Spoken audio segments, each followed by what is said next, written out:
A sheriff's deputy, beaten, handcuffed to her own truck, and shoved down a frozen, muddy ravine, was left for dead. But she wasn't alone. In the back, 3 newborn puppies were freezing to death beside her. The man who did this thought the storm would hide his crime. Until a Navy SEAL and his dog heard a sound in the downpour that changed everything. The rolling hills of southern Ohio, a place where the suburbs of Cincinnati quickly dissolve into a vast, unforgiving landscape of deep woods and isolated farms. Beyond the city limits, past the reach of cell towers and paved roads, the real heartland begins. It was here, tucked into a secluded valley shadowed by the Appalachian foothills, that Cade Brennan had sought stillness. The structure he occupied was less a farmhouse and more a fortress, built of thick timber and reinforced steel, with triple-paned windows designed to withstand the fury of Tornado Alley. It was a safe house in every sense. Cade, a man forged from disciplined angles and quiet intensity, was a Navy SEAL on administrative leave. He hadn't come for the scenery or the quiet life. He was here to reset his internal compass, to let the deep silence of the rural landscape drown out the noise of recent operations. The silence, however, was currently under assault. A supercell thunderstorm, born somewhere over the flat plains of Indiana, had slammed into the state. For 2 days, the outside world had been reduced to a screaming vortex of wind and water. The wind howled like a grieving giant, throwing sheets of rain against the windows. Inside, a high-efficiency wood stove radiated a deep, penetrating warmth. Cade sat in a sturdy armchair, cleaning a rifle component with meticulous, practiced movements. At his feet lay Shadow. Shadow was a magnificent sable German shepherd, lean and powerful. He wasn't a pet, but a partner, a specialized K9 who had served alongside Cade in environments far harsher than this. Shadow was also on leave, but his instincts never were. The dog's head, which had been resting peacefully on his paws, snapped up. A low growl rumbled deep in his chest, a sound Cade had learned to trust more than most human intelligence. "What is it, boy?" Cade's voice was low and calm, his hands pausing. Shadow moved to the heavy oak door. He didn't bark. Not yet. He gave a single, sharp huff, a compressed, definitive sound of urgent warning. Then he pressed his nose to the crack of the door, inhaled deeply, and let out one resonant bark that cut through the storm's roar. Cade set the rifle piece down. In this location, miles from the nearest neighbor, with the only access road likely a river of mud, visitors were impossible. A bear should have been hibernating. A deer might wander close, but rarely prompted this reaction from Shadow. "Show me," Cade said. Shadow barked again, scratching lightly at the door. Cade trusted the dog's senses implicitly. He moved to the entryway, bypassing normal winter wear for the gear stored in a heavy-duty trunk. He pulled on thermal tactical pants, insulated composite toe boots, and a thick, fleece-lined waterproof parka. He clipped a multi-tool, a compact first aid kit, and a high-lumen flashlight to his belt. He pulled a thick beanie over his ears and zipped the parka to his chin. He grabbed a pair of night vision goggles from their charging port. "All right, let's see what's got you so spooked." He opened the door and the storm immediately tried to force its way inside. The wind snatched the air from his lungs. The rain wasn't falling. It was moving sideways, a solid curtain of water that reduced visibility to near zero. Shadow plunged into the maelstrom without hesitation. He was built for this, his thick undercoat protecting him. Cade followed, leaning into the wind. The cold was brutal, a physical weight that pressed on his chest. "Lead on," Cade commanded. Shadow bounded through the mud and drenched undergrowth, pausing every few yards to look back, ensuring Cade was following. They moved away from the security of the house, past the woodpile, and toward a steep embankment that dropped into a flooding, fast-moving creek. The dog was clearly on a scent, his head up, pulling odors from the violent wind. Cade raised the night vision goggles. The world turned into shades of green and black. He scanned the area, seeing nothing but the thrashing outlines of the landscape. But Shadow was insistent, pushing toward the ravine. It took 10 minutes of exhausting movement before Shadow stopped abruptly at the edge. He barked downward, a frantic, echoing sound.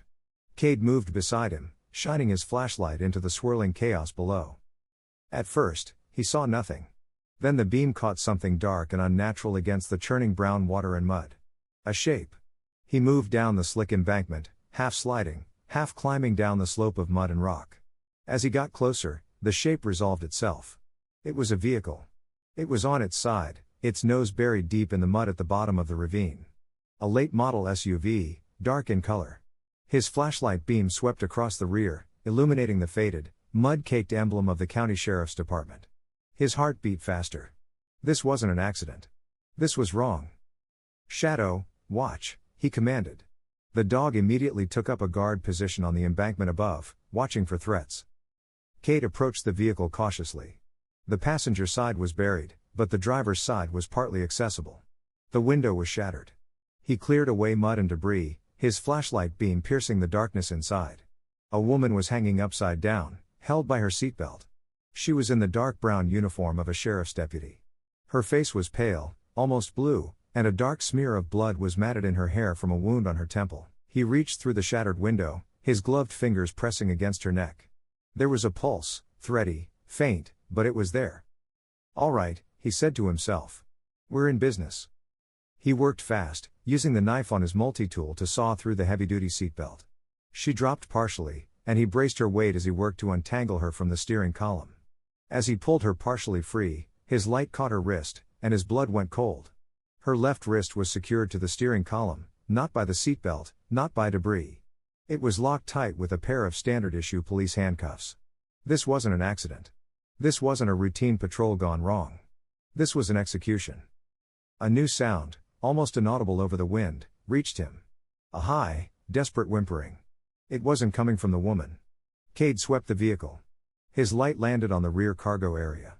A K9 transport cage was dented but intact. He pried open the rear door, the hinges screaming in protest. Inside the cage, huddled together for warmth, were 3 German Shepherd puppies. They couldn't have been more than a few weeks old. They were tiny, shivering violently, their fur matted with the rain that had blown in through the wreckage. One of them, the source of the whimper, weakly lifted its head before collapsing onto its siblings. They were dying.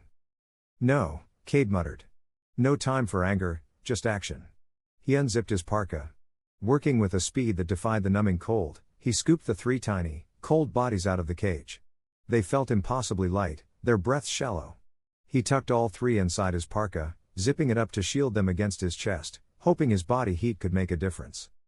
He went back to the driver's side. "Deputy," he checked her nameplate. "Flores." "Flores," he said, his voice loud and clear. "My name is Cade. I'm getting you out of here." She remained unconscious. He regained his balance, found his footing in the deep mud, and carefully extracted her from the SUV. She was light, her body limp with deep hypothermia. He reassessed the handcuff. He couldn't get her back to the house with her still chained to a piece of wreckage. He went back to the vehicle, digging in the mud, and found her duty belt, partially buried. He found her cuff key. His fingers were numb, stiff, but his training took over. He inserted the key, turned it, and the metal clicked open. He repositioned her, hoisting her over his shoulder in a fireman's carry. It was awkward with the 3 shifting puppies on his chest, but it was manageable. "Shadow. Home." He yelled into the wind. The dog gave a single bark of acknowledgement and began to blaze a path back up the embankment. The trip back was a nightmare. The wind was a physical barrier trying to push him back. Every step was a battle. Flores was a dead weight, and the puppies inside his jacket were frighteningly still. He focused on the dark shape of Shadow ahead, a beacon in the white chaos. He put one foot in front of the other, his legs burning, his lungs aching from the freezing air. He didn't think about the handcuffs. He didn't think about the person who had done this. He just moved. Finally, the dark shape of the house materialized out of the storm. He kicked the door open, stumbled inside, and was met by a wall of dry heat. He didn't stop. He gently laid Flores on the thick bearskin rug in front of the wood stove. He immediately turned his attention to the puppies. He unzipped his parka and pulled them out. They were still breathing. "Good," he breathed. He grabbed several clean towels from a nearby linen closet, setting them near the fire to warm. Gently, powerfully, he began rubbing the melted snow from their fur, trying to stimulate their circulation. They were so cold. Shadow, his own fur caked in ice, nudged the smallest puppy with his nose, whining softly. Cade looked from the 3 barely living puppies to the unconscious, bleeding, and handcuffed deputy on his floor. The storm raged outside, but he knew the real threat was human. And whoever had left Deputy Flores to die in the cold, they were still out there. The heavy oak door slammed shut, cutting off the shriek of the thunderstorm with a heavy, final thud. The sudden silence of the house was immense, broken only by the crackle of the wood stove and Cade's own strained breathing. The air was thick with the scent of burning hickory and dry pine. He didn't waste a moment. The mission was triage. His priorities were clear. Puppies first, then the woman. The puppies were smaller, more fragile. Their window for survival was measured in minutes. He stepped over the unconscious deputy, Flores, for a moment, holding the 3 tiny forms cradled against his chest. He grabbed a sturdy wooden crate he used for kindling, emptied it, and lined it with the thick towels he'd set by the hearth. He created a deep, soft nest. He placed the box a safe distance from the stove, close enough to receive the radiant warmth, but far enough to avoid overheating. Gently, one by one, he placed the puppies inside. They were too quiet. He checked each one. Their gums were pale, their bodies cold to the touch. He began to rub them vigorously, one at a time, with a fresh, dry towel. It was a firm, rapid motion designed to stimulate circulation and create friction heat. "Come on," he muttered, his voice a low rumble. "Stay with me." Shadow, his fur dripping with melted snow, approached the box. He dipped his massive head in, his black nose nudging the smallest, stillest puppy. He let out a soft, high-pitched whine, a sound of profound canine concern. "Watch him," Cade ordered. Shadow immediately lay down beside the crate, creating a living wall of fur and warmth, his body positioned between the puppies and the rest of the room. He panted softly, his warm breath blanketing the nesting box. With the puppies in Shadow's care, Cade turned his full attention to the woman. Deputy Flores. She lay on the rug where he'd placed her, a small, dark puddle of melted snow forming beneath her. She was soaked. Her uniform was a frozen shell. Hypothermia was his first enemy. Her injuries were his second. His actions were methodical, impersonal. He was no longer Cade, the man on leave. He was the medic for his team. He retrieved his primary medical kit, a comprehensive pack that held far more than a standard first aid set. He grabbed several thick wool blankets from his bed. First, he had to get her out of the wet uniform. He used his trauma shears, heavy-duty scissors that cut through the frozen fabric of her duty pants and shirt with practiced efficiency. He cut away the layers, exposing the skin beneath. The cold had preserved her, but she was dangerously pale, her skin mottled. He worked quickly, covering every part of her body he exposed with the dry, warm wool blankets, tucking them in tightly. It was as he was removing her final undershirt that he paused. His initial observation in the storm was now confirmed in the warm, flickering light of the house. This was no accident. The head wound was bad, a deep laceration that had bled profusely, but it was consistent with hitting a steering wheel. The ligature marks on her wrist from the cuff were raw and chafed. But that wasn't all. An ugly, plum-colored cluster of bruises obscured the left side of her jaw and cheek. Another patch of purple and black was forming on her throat in a pattern that looked chillingly like fingerprints. As he exposed her torso to check for broken ribs, he saw more, the faint, yellow-green circles of fading bruises over her ribs, evidence of older, repeated injuries, and a massive new contusion on her side that was definitely fresh. Someone had systematically beaten her. He compartmentalized the observation and returned to the medicine. He palpated her ribs, her collarbone, her limbs, checking for breaks. Miraculously, nothing seemed shattered, though she would be in immense pain later. He cleaned the head wound with an antiseptic wipe. It was deep, but the cold had slowed the bleeding. "You're lucky the storm hit," he said quietly to the unconscious woman. "You would have bled out otherwise." He couldn't stitch it, but he applied several butterfly closures, pulling the edges of the wound tightly together, then dressed it with a sterile pressure bandage. He checked her pupils with a small penlight. They were even but sluggish. A concussion for sure, possibly worse. He elevated her legs slightly and wrapped her in one last layer, a heavy-duty Mylar thermal blanket, cocooning her completely, leaving only her face exposed. Once she was stable, he stood and assessed the situation. He looked at her discarded, shredded uniform on the floor. He picked up the heavy-duty belt. Her sidearm was gone. The holster was empty. Her radio was still there, but the casing was cracked and the unit was dead, either from the impact or the ice. He found her badge and ID in a soaked wallet. Deputy Maya Flores, K9 unit. He looked at the 3 stirring puppies. One of them let out a weak cry. K9 unit. These weren't just any puppies. They were her partners, or were destined to be. Cade added another log to the stove, the flames leaping to consume it. The safe house was secure.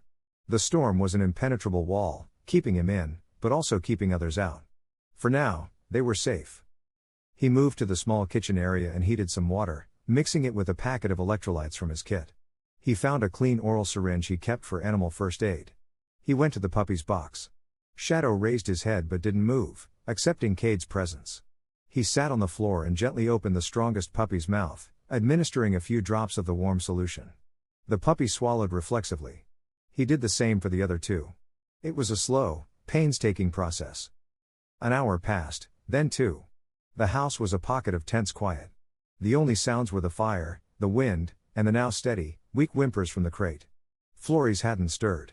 Cade sat in his armchair, not cleaning his gun, not reading, just watching. He watched the steady, shallow rhythm of Flores's breathing under the mound of blankets. He watched Shadow, who hadn't moved from his post, his ears twitching at every pop from the fire, his gaze locked on the door. He was a man trained to deal with enemies he could see. He was trained to assault, to breach, to neutralize. This was a different kind of situation. This was a defensive operation. He was protecting a beaten, unidentified female deputy and her 3 newborn puppies from a threat he couldn't see. One cloaked by a thunderstorm, armed with police handcuffs, and a motive brutal enough to leave a woman to freeze to death. He was on leave. But the war, it seemed, had followed him home. Pain was the first signal, a sharp, throbbing ache that started in her temple and radiated down her neck. The second was the smell of wood smoke. The third was the unfamiliar warmth. Deputy Maya Flores's eyes snapped open. Her world was a blurry mess of soft, flickering orange light. She was on her back, looking up at a ceiling of rough-hewn timber beams. She tried to sit up, but a fiery agony shot through her ribs, forcing her back down with a sharp intake of breath. Easy. The voice was deep, calm, and close. Maya's training flared, overriding the pain. She rolled to her side, ignoring the protest of her body, and tried to scramble away. She was in an unknown structure. A man was sitting in an armchair just a few feet away. He was large, silhouetted against the fire. He didn't move, just watched her. His stillness was more unnerving than any threat. Beside him, a huge German shepherd rose to its feet, its head low, emitting a growl so deep it seemed to vibrate in her bones. "Where am I? Who are you?" she demanded, her voice a raw croak. Her hand instinctively went to her hip for the sidearm that wasn't there. Her holster was empty. Panic surged in her, cold and sharp. "You're safe." The man, Cade, kept his voice even, his hands on the arms of the chair, visible. "My name is Cade Brennan. You're in my house. I found you in the storm." The storm. The memory hit her like a physical blow. The SUV, the slick, washed-out road, the sickening lurch as the truck went over the edge. And before that.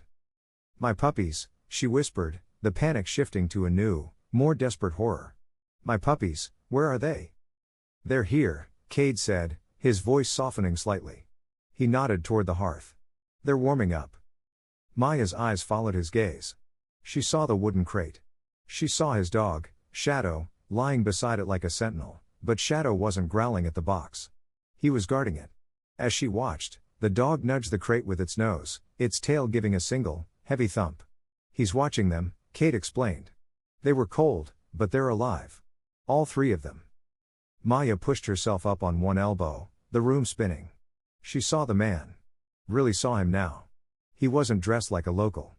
He wore functional tactical pants and a simple shirt. He had the quiet, disciplined bearing of a soldier. His eyes were steady, assessing. "You found me," she repeated, trying to piece it together.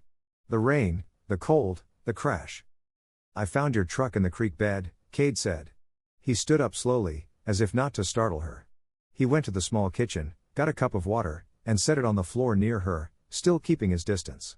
"You were unconscious, hypothermic. You have a head wound." He paused. "And you have other injuries." She touched her jaw automatically, wincing at the deep, painful bruise. The memory she'd been suppressing came flooding back. "It wasn't the crash that hurt you. It was before." "He left me," she whispered, the realization landing on her with a terrible weight. "He left me to die." Cade nodded slowly, confirming her words. "You were handcuffed to the steering wheel. Your weapon is gone." Maya stared at him, her last defensive wall crumbling. This stranger knew. He'd seen it. He wasn't a part of it. He had saved her. She started to shake, not from cold, but from shock. "The puppies, are they?" "They're weak," Cade said honestly. He went to the box and used the syringe to give each one a few more drops of the electrolyte solution. "But they're fighters." Maya watched his large, calloused hands handle the tiny puppies with a surprising gentleness. She saw Shadow observing, his expression one of canine concern. As a K-9 officer, she knew dogs. She knew a stable, well-trained working animal when she saw one. This dog was rock solid, and the man, by extension, probably was too. She drank the water, the cool liquid soothing her raw throat. "He knew I was coming," she said, her voice hollow. Cade sat down. "Who?" "Sergeant Frank Miller." As she said his name, a fresh wave of betrayal washed over her. "Frank, he's my supervisor. He runs the K-9 unit for the sheriff's department." Cade listened, his expression unreadable. "He's a hero," Maya continued, the words tasting like ash. "Everyone loves him. He's charismatic, great with the press. He was my mentor." She closed her eyes, seeing his smiling face. Frank Miller, a handsome man in his late 40s with a politician's smile and an easy charm that inspired trust and loyalty. He was the golden boy of the department, and he was a monster. "He's running a smuggling ring," Maya said, the words tumbling out. "Using the K-9 transport routes. Drugs, untraceable guns. They move our vans across the state, and nobody ever stops a K-9 unit for a full search. It's brilliant. It's disgusting." "You found out," Cade stated. "It wasn't a question. I found it by accident. A discrepancy in a transport log. A GPS tracker showing one of our vans going miles off route to a private airfield. I started digging, quietly." She gave a dry, painful cough. "I had it all. Shipping manifests, bank transfers, and an encrypted hard drive with everything. I was going to internal affairs today." "The puppies," Cade prompted, gesturing to the box. "They're from Sheba, my retired K-9. They're my dogs, not the department's. I was transporting them to my sister's place. It was personal. Miller knew that. He called me this morning. Said he knew a back road that would miss the worst of the storm. He was helping me." The scene replayed in her mind. The secluded road. Miller's private car blocking the path. He'd gotten out, smiling. Said there was a change of plans. He asked me about the drive. I didn't know he knew. My face must have given it away. Her voice broke. He wasn't alone. He signaled and his partner. They dragged me from the truck. He tore the SUV apart. He searched me.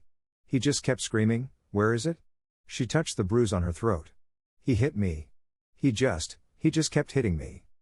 "He didn't find the drive," Cade said. Maya shook her head, tears welling up and running down her cheeks. "No. He couldn't find it. He got frantic. I think he thought I'd hidden it somewhere on the road. But the storm was getting worse." She looked at Cade, her eyes wide with remembered horror. "He told me the storm would clean up the mess. He cuffed me to the wheel.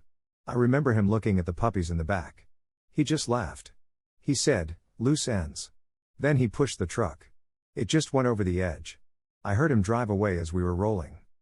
Cade's face was grim. "He thinks the drive is in the truck with you, buried in the mud or destroyed in the crash." "He'll come back," Maya whispered, her voice trembling. "When the storm breaks, he'll come back. He's a cop. He'll lead the search and rescue team himself. He has to. He has to make sure I'm dead. He has to find that drive." Cade looked into the fire, the muscles in his jaw tight. "Let him come." For 12 hours, the world was a howling, white noise void. Then, almost as abruptly as it began, the deafening roar of the thunderstorm abated. It didn't stop, but the wind's murderous shriek calmed to a hoarse, weary moan. Rain still fell, but it now came down in heavy, wet sheets instead of icy bullets. A lull. Inside the house, the air was electric. It was warm and smelled of pine and antiseptic and faintly of puppy. Maya was propped up with a mound of cushions on the house's single couch, a thick wool blanket wrapped around her. The color had returned to her face, replaced by the stark, painful topography of her bruises. She was sipping a hot, sweet tea Cade had made. Her movements were stiff, her ribs screaming with every breath, but her eyes were clear. They were filled with a cold, focused anger. In the crate by the hearth, the 3 puppies were visibly stronger. Cade had successfully fed them a high-calorie milk replacer from his stores with a syringe. They were sleeping peacefully, their tiny bodies huddled together, twitching in their dreams. Shadow lay a foot away, his duty unchanged, a silent, furry guardian. Cade stood by the window, looking out at the uneasy gray light of the Ohio morning. "The wind's dropped," he said. "It won't last, but it's a window." "A window for him," Maya said, her voice flat. "He'll start the search." "He already has." Cade turned from the window. He retrieved a hard-sided Pelican case from under his bed. Inside, nestled in foam, was a compact, rugged satellite phone and a small tablet. This phone connects to a secure Iridium network. It's not on any commercial grid. It'll tell us what he's telling the world. He powered on the tablet, tethering it to the phone's data connection. It was slow, but it was steady. Cade typed in the URL for the largest Cincinnati news station. The site loaded, and the headline, posted less than an hour ago, dominated the screen. County deputy missing amidst severe storms. Second deputy sought for questioning. No, Maya breathed, her voice cracking. Cade read the article aloud, his voice even, emotionless. The Hamilton County Sheriff's Department is conducting a desperate search for Deputy Evan Hayes, who disappeared during a routine patrol early this morning. His vehicle was found abandoned on a service road near the Little Miami River. Evan. Oh no, Evan, Maya whispered, her eyes squeezed shut. Cade paused, looking at her. Who is Evan Hayes? He's my friend, Maya stammered, the first real tears tracking paths down her bruised cheeks. He's a rookie. Smart. He came to me last week. He'd seen some things. Discrepancies in the armory logs. He was scared. I told him to be careful, to wait, that I was building a case. She looked at Cade, her face a mask of dawning horror. Frank must have known. He must have figured out Evan was talking to me. He's not missing, is he? Cade's grim silence was answer enough. He continued reading. Sources within the department state they are also searching for Deputy Maya Flores, a K-9 handler who failed to report for duty this morning and whose whereabouts are unknown. Deputy Flores was reportedly last seen by Sergeant Frank Miller, who had counseled her yesterday on signs of extreme stress and emotional instability. Cade stopped reading and looked at her. He's good. He's a monster, Maya said, her voice shaking with rage. He's a strategist, Cade corrected, his tone analytical. He's not just covering his tracks, he's paving a new road. He disappeared Hayes and he's framing you for it. He's established you as unstable. He's discredited you before you can even speak. He scrolled down. There was a video clip from a pre-dawn press conference. He pressed play. A man in a crisp sheriff's uniform appeared, his face a mask of concern. It was Frank Miller. He looked tired, stressed, and immensely heroic as he stood before a bank of microphones, rain slicking his shoulders. We are using every resource available, Miller said, his voice ringing with false sincerity.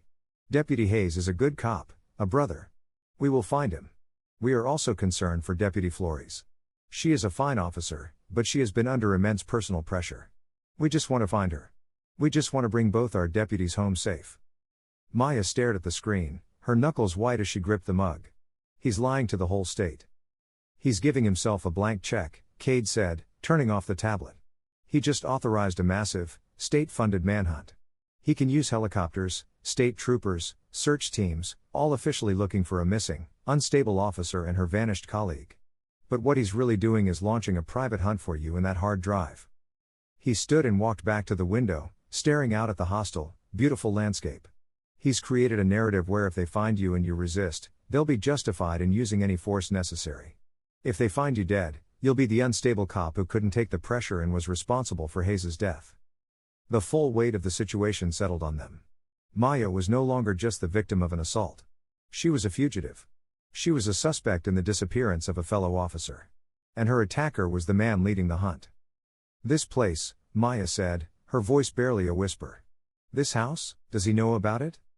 Cade shook his head. No. It's not in my name. It's not on any maps. It's owned by a shell corporation and used as a long-term fallback site. It's completely off-grid. No power lines, no water mains, no address. He can't run my name and find this place. He won't find it in a database. But he'll search, she insisted. He knows the general area where he ran me off the road. He'll search, Cade agreed.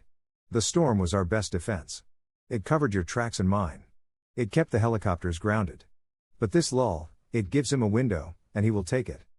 A new sound, a weak, high-pitched squeak, came from the box.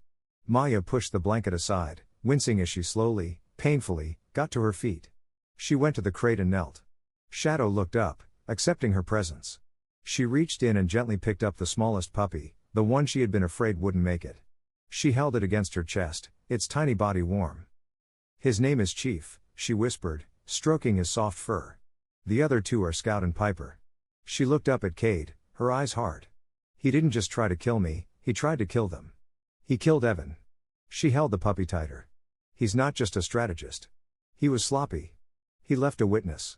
He left me. Cade nodded, recognizing the shift. The fear was being replaced by the cold, hard resolve he knew so well. It was the moment a victim becomes a survivor. He left you, Cade confirmed. And he has no idea what you're capable of. But first, we need to make sure he can't find you. The house had become their world. Outside, the storm had returned with a vengeance, erasing the brief lull and confirming their isolation. The wind screamed, a high, constant assault that vibrated through the timber walls. But inside there was a strange, focused calm. The safe house held. Cade had given Maya a tour of the small, hyper-efficient space. It was stocked for a long-term siege, freeze-dried food, a sophisticated water filtration system, a cache of medical supplies, and a small, well-maintained armory secured in a biometric safe. They were trapped, but they were not helpless. Riley's first move after the storm breaks will be to fly this area, Cade said, his low voice a counterpoint to the wind.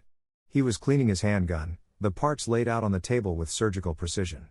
He'll use a state helicopter, official search and rescue. He'll be looking for the wreck.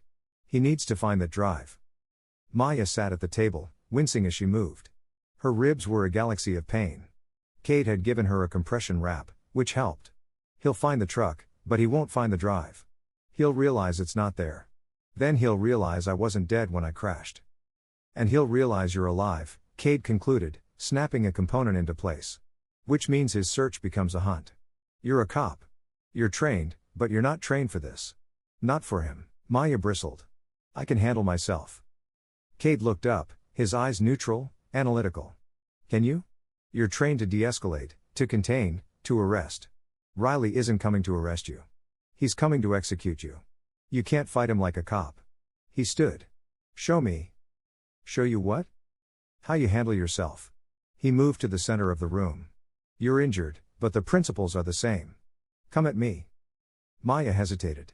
This is ridiculous. He won't think so. Move. She got to her feet, her body stiff.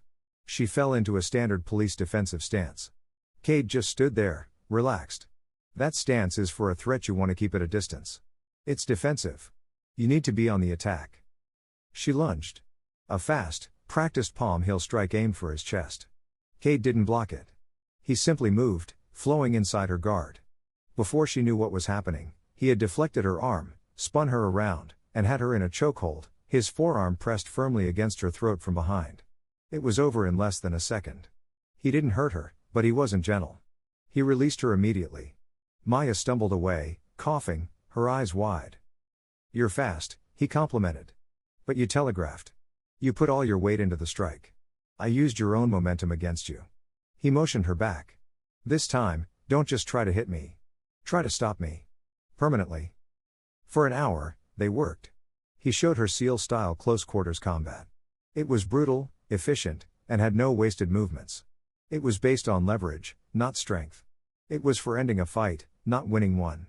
He taught her how to use an attacker's grab to break their balance, how to strike at nerve clusters, how to turn any object into a weapon.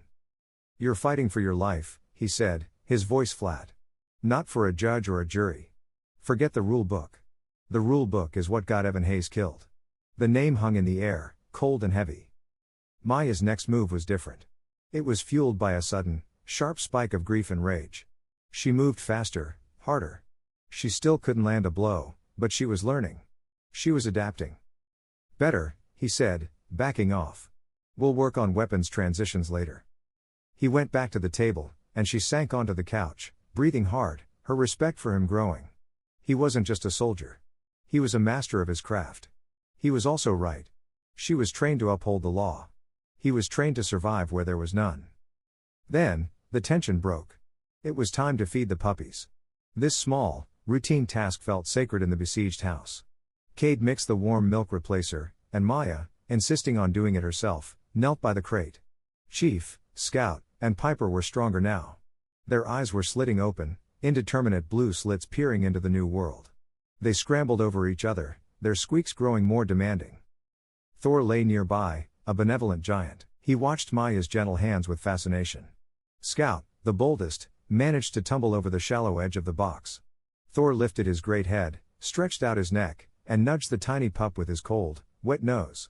He pushed the pup gently, like a furry bulldozer, until it was safely back in the crate. Then, he gave it one quick lick. Maya laughed, a rough, rusty sound she hadn't expected. He's an uncle. He's a protector, Cade said, watching the scene. He understands. Ack. He knows they're with us. He sat on the floor a few feet away and began disassembling his own pistol.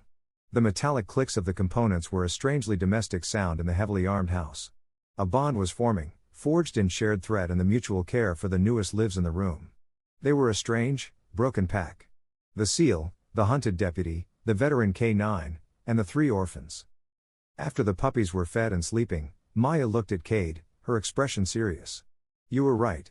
We have to assume Miller will find this place. We can't stay, and we can't be caught with the evidence. Where is it? Cade asked, his hand still moving over his weapon. You said he tore the truck apart and searched you. You obviously don't have it on you. He tore my uniform apart, Maya confirmed, her voice low. He checked my pockets, the lining of my vest, my boots. He was thorough, but he was also arrogant. He sees things in categories: cops, criminals, assets, and, she paused, then walked back to the crate, and trash, she finished. He saw them as loose ends. Just puppies. Not worth a bullet, just garbage to be buried in the mud. Cade stopped his work and watched her. Maya, what are you? She gently picked up Chief. The puppy was wearing a small, bright red nylon collar, the kind used to identify puppies in a litter. It looked flimsy, cheap. When I knew I had the drive, Maya said, I knew I couldn't keep it on me. I knew Miller was watching me. He was watching everybody. But nobody, she said, her voice hardening, watches the dogs. She turned the puppy around, showing Cade the collar. He tore the truck apart looking for a hiding place, a false panel, a compartment. He was looking for something a cop would do. With her fingernail, she found a tiny, almost invisible seam in the fabric of the collar right next to the plastic buckle. She dug at it and pulled. The stitching came free, revealing a tiny, reinforced pocket. From it, she slid a small, matte black object no bigger than her pinky nail. It was a micro SD card encased in a slim, waterproof adapter. He was looking for a hard drive, she whispered, holding the tiny chip between her fingers. He never even thought to check a puppy's collar. Cade stared at the chip, then at Maya. A slow, genuine, appreciative smile touched the corners of his mouth. He's not just sloppy, Cade said, his voice filled with a new respect. He's an amateur, you? You're a professional. The storm was a living thing. It had an appetite. After a day of relative quiet, it had returned, clawing at the house with a renewed fury, as if it knew they were inside and wanted them. The wind shrieked, a high, insane sound that never stopped. Inside, a new, tense routine had formed. Cade had secured the tiny micro SD card in one of his own waterproof, shockproof cases and placed it in the back of his biometric safe. It was secure. They took turns sleeping, one always awake, watching not just the door but also the puppies. Chief, Scout, and Piper were thriving. Their eyes were fully open, and they were beginning their first clumsy, stumbling attempts to explore their box. Shadow had fully adopted them, sleeping with his head rested on the edge of their crate, a 90-pound silent guardian. Maya was moving better. The forced rest, combined with Cade's medical care and a steady supply of food and water, had worked. Her bruises were an ugly tapestry of colors, but the swelling was down. The fire in her eyes, however, was brighter than ever. It was on the third day that the sound came. Maya heard it first. Her K9 handler's ears were tuned to noises that didn't belong. Wait, she whispered, her head tilted. Cade was already moving to the window. The wind was howling, but beneath it, a new, rhythmic, and mechanical sound was beating at the air. Thump thump thump. It was the unmistakable, percussive beat of a helicopter. He's flying in this? Maya said, her voice taut with disbelief. Cade didn't answer. He grabbed his thermal night vision goggles. He wiped the condensation from a window pane and pressed the lens to the glass. The world turned to black and white. The snow was a sea of cold gray. And there, against the dark outline of the ridgeline, was a bright white heat signature. It was a single-rotor helicopter, an AS-350, the kind the State Patrol and the Sheriff's Department used for search and rescue. It was flying low and slow, fighting the high winds, moving in a methodical grid pattern. It was miles away, but it was getting closer.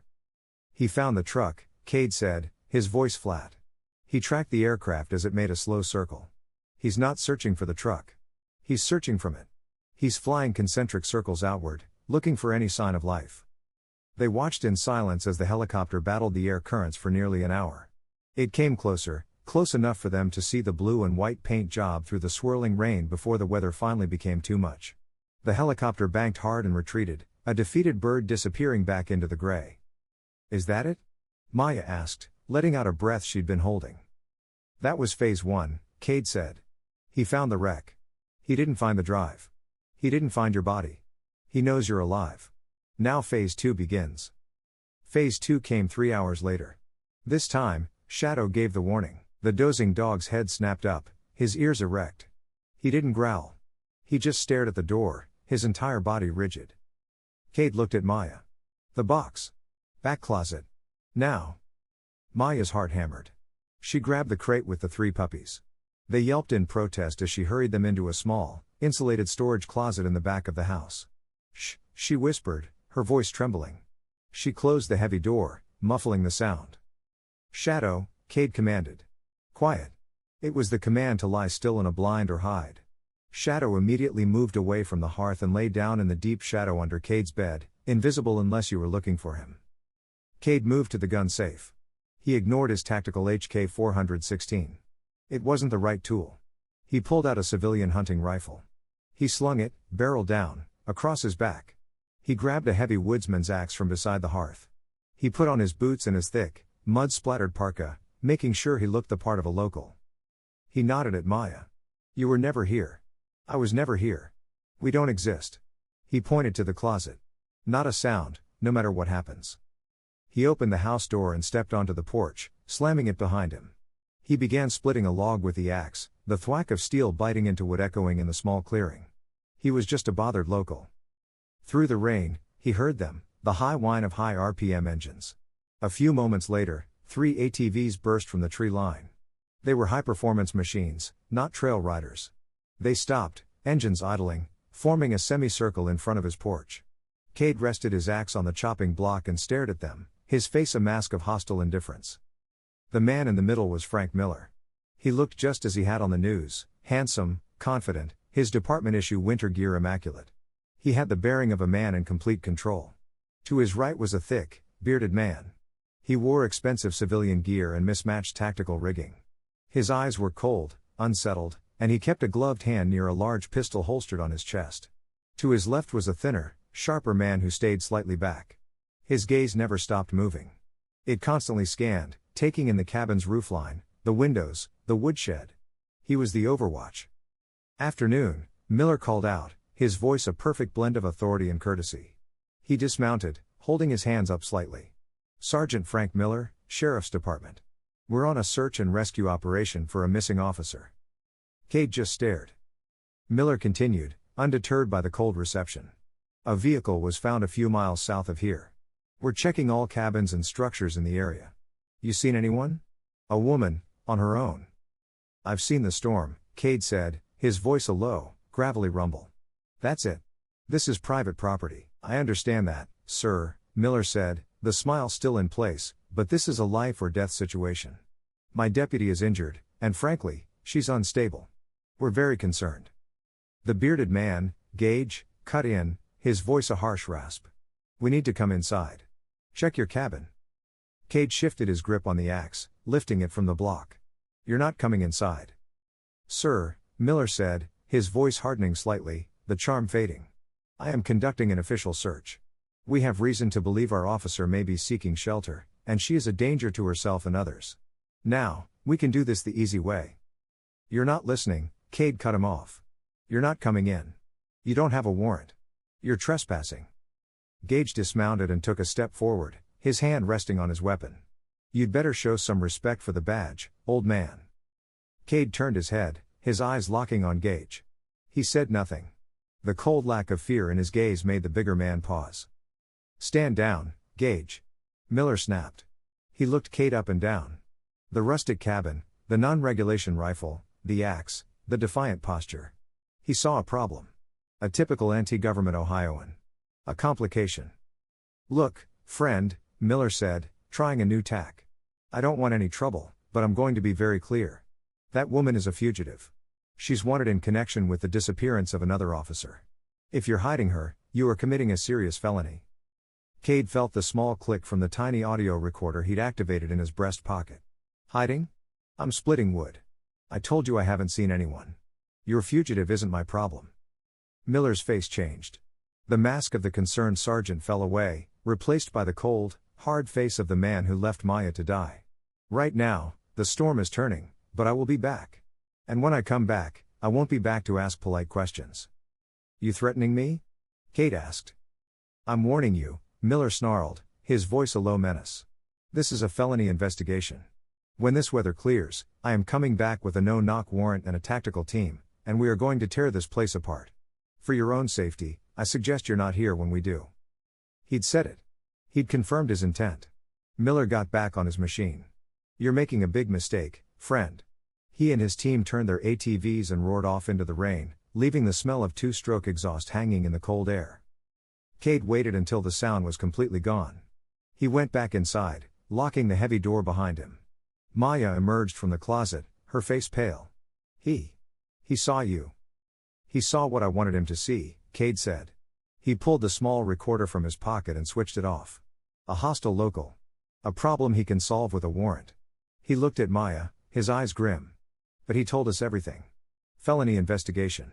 No-knock warrant. Tactical team. He's not coming back to arrest you, Maya. He's coming back to clean up his mess. He's planning an assault. The moment Miller's ATVs vanished into the trees, the house transformed from a shelter into a command post. The air, already thick with tension, now crackled with a cold, hard purpose. He's not kidding, Maya said, her voice low. She was pacing. The pain in her ribs was forgotten, replaced by adrenaline. A no-knock warrant. He'll stage it. He'll breach, and his men will find you, a hostile squatter, and me, a fugitive, resisting arrest. Case closed. He overplayed his hand, Cade said. He had moved to the Pelican case. He pulled out the satellite phone and the audio recorder. He just threatened a civilian. He just confessed his intent to use a tactical team for a personal vendetta. He plugged the recorder into his tablet. The file uploaded. He powered up the phone. He gave us the justification. We just need the cavalry. Maya watched him. You can't call the sheriff's department. Miller is the sheriff's department. Or at least the part that matters. Who can you call? Cade's fingers were already dialing a number from memory. Wright-Patterson Air Force Base. It's a joint base. Army, Air Force, and Navy. My people have a liaison office there. NCIS. The call connected. A sterile beep in the warm house. After a moment, a crisp, professional voice answered. Davis. This is Cade Brennan. I'm operational, he said, no preamble. Code, Storm Eagle. There was no hesitation on the other end. The voice, Special Agent Davis, shifted from professional to tactical. She was a sharp, no-nonsense agent who had worked with Cade's unit before, coordinating their stateside logistics. She knew Storm Eagle meant he was on U.S. soil, in danger, and outside his official authority. Go, she said. I'm at a secure location. Coordinates to follow. I have a priority 1 witness, Sheriff's Deputy Maya Flores. He uploaded the audio file and a photo of Maya's battered ID. She's a whistleblower on a major APD smuggling ring run by Sergeant Frank Miller. Miller and his team attempted to execute her. She has the primary evidence. Miller has located this house. He just confirmed on tape his intent to return with a tactical team under the false pretense of a no-knock warrant to execute us both. Understood. Davis's voice was ice. The weather is still high risk. Air support is dicey. How much time do we have? He'll move at the next lull. The storm is our only shield. He's on ATVs, so he's ground mobile. I need a QRF. I need them to outgun him. Miller is local Leo. This is a jurisdictional nightmare. He's a murderer, Davis, and he's hunting a friendly. Make the jurisdiction work, Cade said. A pause. Understood. We'll handle the politics. I'll scramble a team from Wright-Pat. We'll be ready to move the second the weather gives us a window. Your job, Cade, is to hold the line, stay alive, and protect that witness. Roger, Cade said and ended the call. He turned to Maya. They're coming. What do we do now? Now, Cade said, opening his biometric gun safe, we prepare. He didn't plan to hold the house. He planned to use it. He pulled out his primary weapon, a suppressed HK-416, and several magazines. He handed Maya his backup pistol, a Glock 19, and 3 magazines. Her hands were steady as she took it. Her movements were fluid as she checked the chamber. The previous day's training had focused her.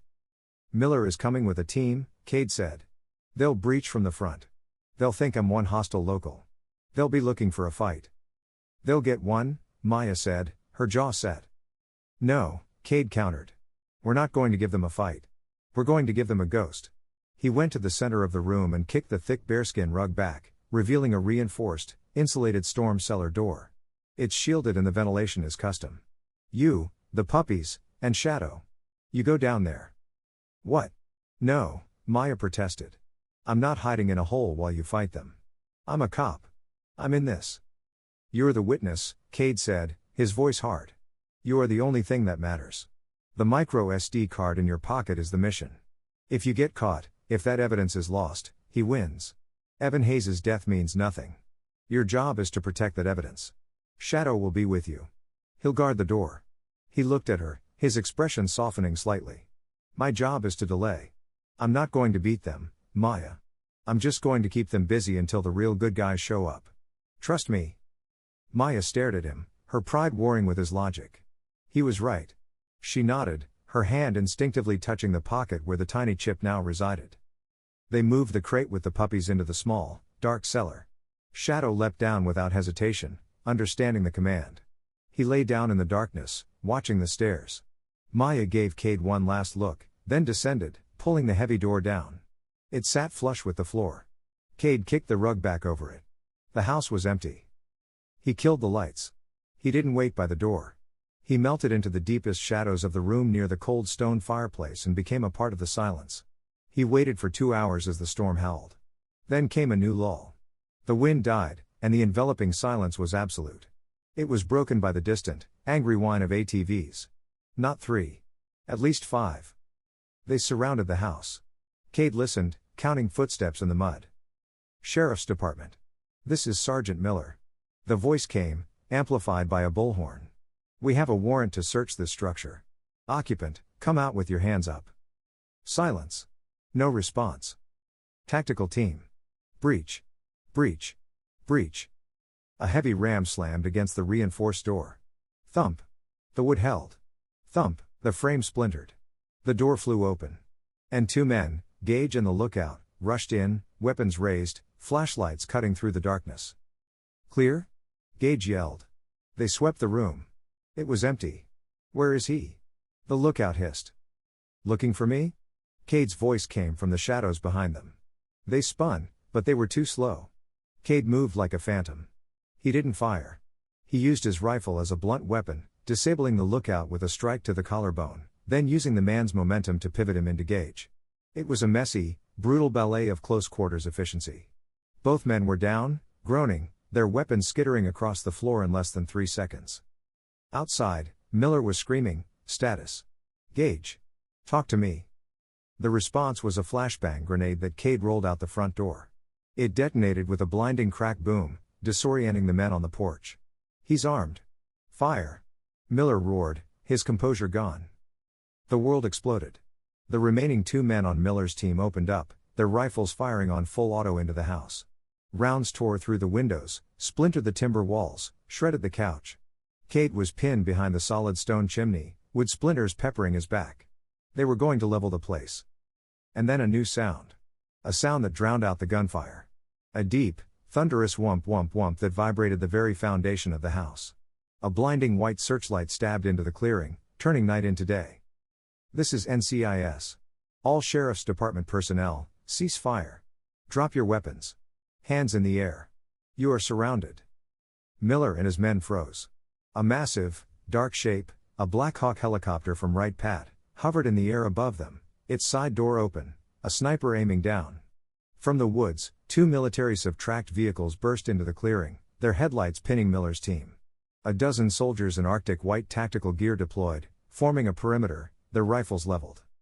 A figure in a dark blue NCIS jacket stepped from the lead vehicle. Special Agent Davis. She walked calmly toward Miller, her sidearm leveled at his chest. Miller stared, his face a mask of disbelief and utter ruin. Sergeant Frank Miller, Agent Davis's voice was cold and clear, cutting through the sudden silence. You're under arrest for conspiracy, aggravated assault, and suspicion of murder. As her team cuffed a stunned Miller and his corrupt officers, Cade lowered his rifle. He kicked the rug aside and opened the cellar door. Maya emerged, Glock still in hand, Shadow at her heels, his head held high. She took in the scene. Miller in cuffs, the federal tactical team, the helicopter, and Cade standing in the ruined but standing house, untouched. She walked past Cade, through the shattered doorway, and stopped directly in front of Agent Davis.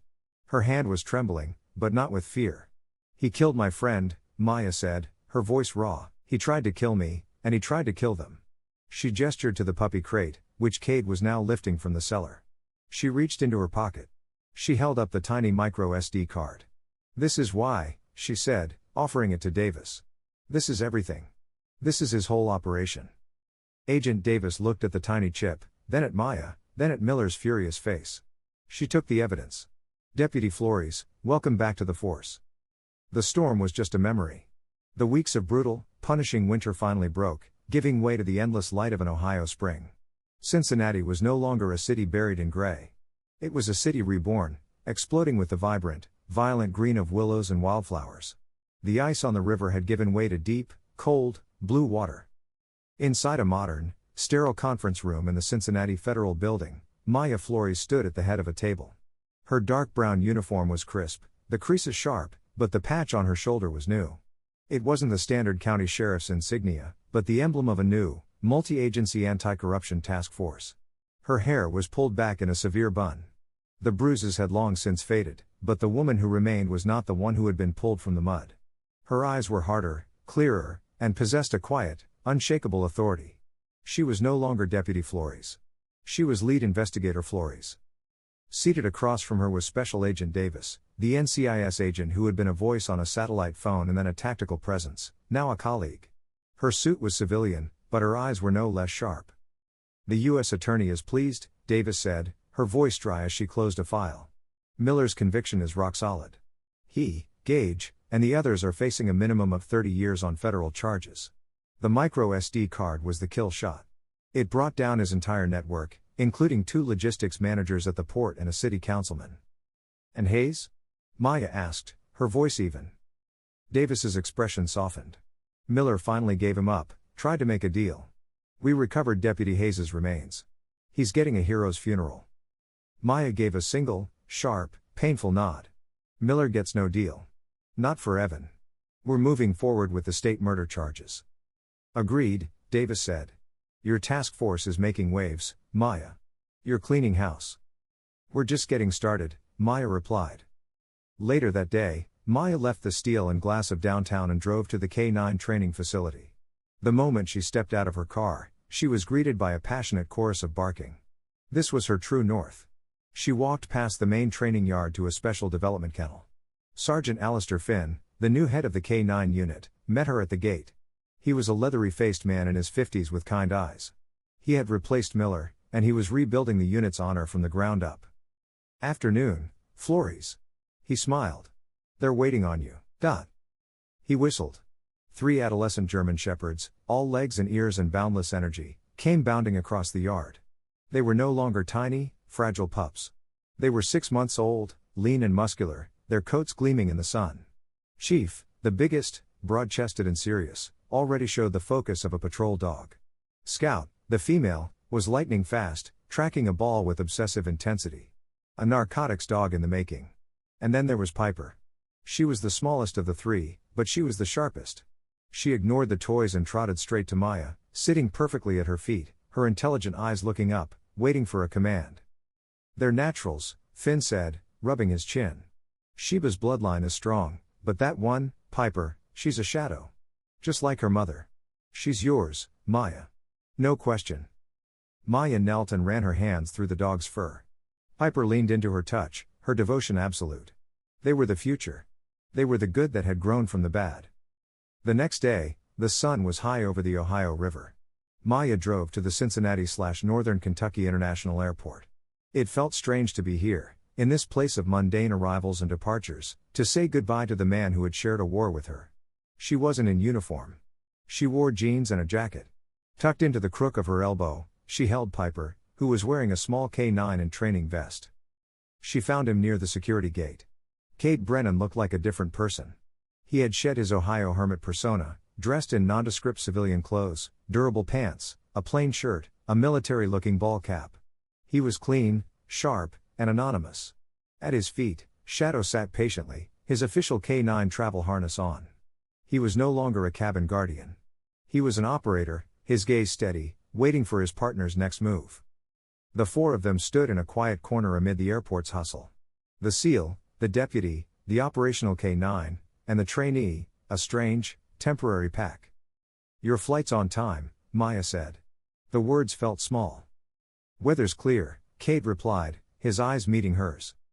The silence that passed between them wasn't awkward. It was full. It contained the memory of the storm, the smell of wood smoke, the crack of gunfire, and the shared, unspoken understanding of survival. There were no words for what they had been through. "Thank you was too little. I'll miss you was too much." Cade broke the silence. He knelt. Shadow, the big dog, who had been focused on his handler, looked at Maya, then at the puppy in her arms. Shadow leaned forward. He gave Piper a soft, dignified nudge with his nose, a final check-in with the smallest member of his pack. Cade stood. He looked at Maya, and for a moment, his analytical gaze softened with something that looked like pride. "You did good, Flores. Miller's gone. You cleaned house." "I had help," she said, her voice quiet. She held Piper a little tighter. Will you be back?" Cade's gaze was steady. "It's a small world, Maya. We operate in the same circles." It wasn't a yes, but it wasn't a no. It was the truth. He reached out a hand, not to her, but to the puppy. He ran a large, calloused hand over Piper's head, a final touch. "Take care of her, kid." Piper, in a surprising display of confidence, pushed her head into Cade's hand and licked his wrist. Cade nodded once. He shouldered his bag. Shadow moved to his left heel, a perfect mirror of his handler. The man and his dog turned, walked through the security gate, and vanished into the crowd, never looking back. Maya stood there until they were gone. The terminal was busy, but she felt profoundly still. She looked down at Piper. The puppy was watching where Cade and Shadow had disappeared. Her ears were pricked. She hugged the puppy to her chest, burying her face for a moment in its soft fur. She smelled clean, vibrant dog and new beginnings. Maya turned and walked out of the terminal, stepping into the bright, overwhelming sunlight of the Ohio spring. The air was fresh, the sky was clear, the storm had passed. The long night was finally over, and a new day was dawning.